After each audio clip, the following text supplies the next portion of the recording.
El emocionario digital.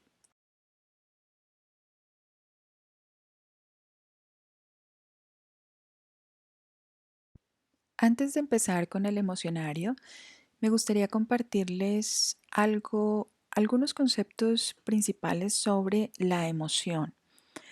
La emoción es un proceso psicológico que nos prepara para adaptarnos y responder al entorno. Su función principal es la adaptación, que es la clave para entender la máxima premisa de cualquier organismo vivo, la cual es la supervivencia.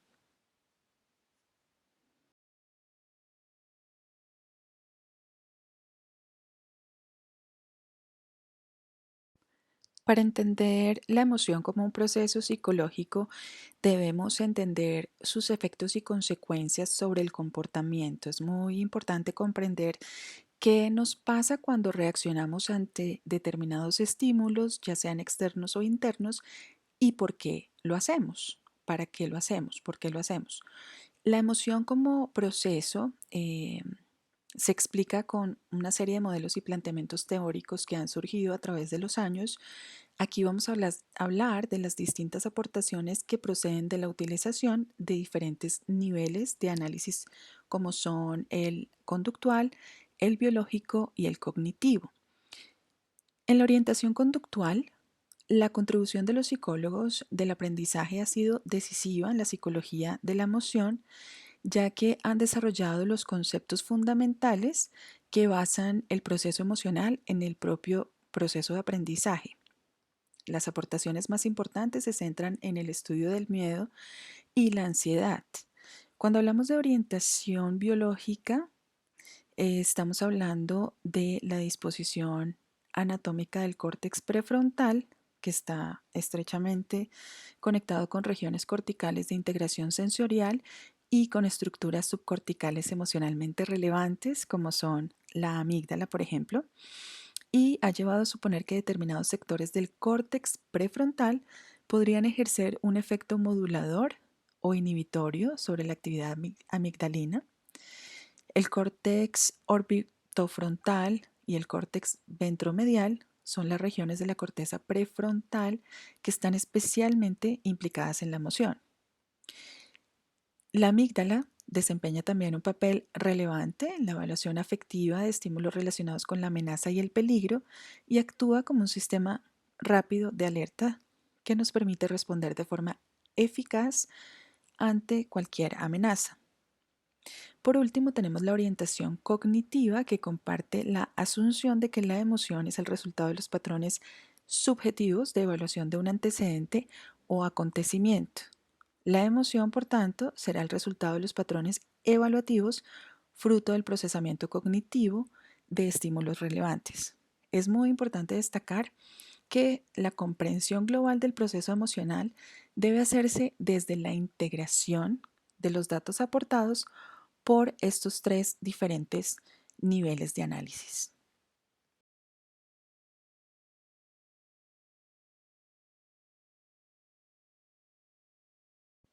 Ahora sí me gustaría pasar a explicar qué es un emocionario. Un emocionario es un diccionario de emociones donde los diferentes estados afectivos que experimentamos y que nos ayudan a adaptarnos al entorno o a situaciones aparecen bien explicados y matizados.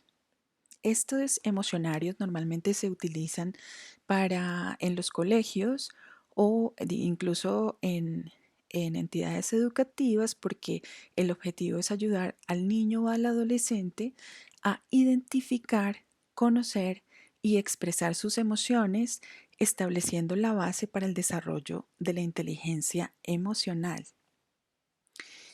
Entonces, en estos emocionarios se detallan claramente cuáles son los estados emocionales, y voy a enumerar algunos beneficios como son el primero, la identificación de emociones, es poder identificar y reconocer la emoción exacta que la persona está experimentando en ese momento.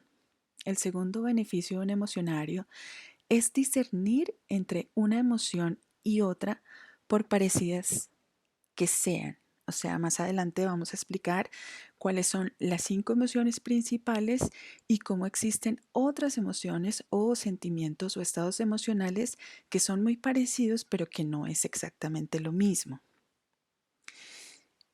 El tercer beneficio es la ampliación del vocabulario emocional, es decir, ser capaz de nombrar cada una de las emociones que aparecen en el emocionario.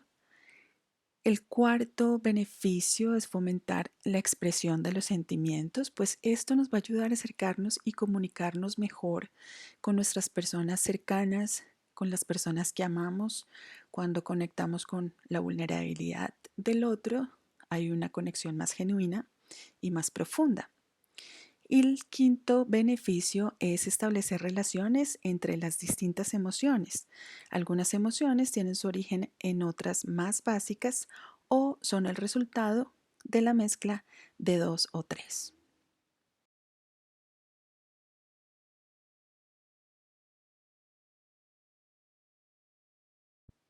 Aquí observamos las emociones primarias como son el miedo, la rabia, la tristeza, la alegría y el asco.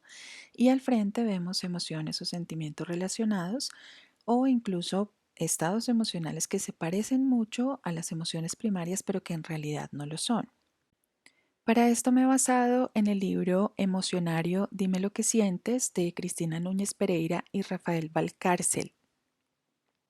Entonces, como podemos observar, los estados emocionales parecidos, por ejemplo, al miedo, son el estrés, la angustia y la ansiedad. Cuando tenemos un cambio en la vida, cuando vamos a dejar un trabajo, cuando cambiamos de lugar donde vamos a vivir o tenemos una separación, podemos experimentar un poco de angustia, ansiedad, de sentirnos un poco tal vez irritados y estos son estados emocionales que se parecen al miedo, pero no son exactamente el miedo. Es lo mismo que ocurre con la rabia. En los estados emocionales parecidos o sentimientos parecidos puede ser el odio, la irritación, el enojo. En cuanto a la tristeza, hay otros estados parecidos que son la melancolía, la nostalgia, la desesperanza, que son sentimientos un poco más leves, son otra matiz diferente. La desesperanza es algo, es como si no, como si sintiéramos que no existe la posibilidad de hacer algo, que no hay esperanza de algo, pero es un sentimiento diferente a la tristeza. Tenemos la alegría como frente a la alegría tenemos sentimientos relacionados como la euforia, que es estas ganas grandes de hacer cosas donde nos sentimos en una vibración alta con mucha energía, sentimos también el placer, que es esta sensación de disfrutar de todo, la excitación. Y en cuanto al asco, también vemos como sentimientos relacionados pueden ser la repulsión, el desagrado, la aversión.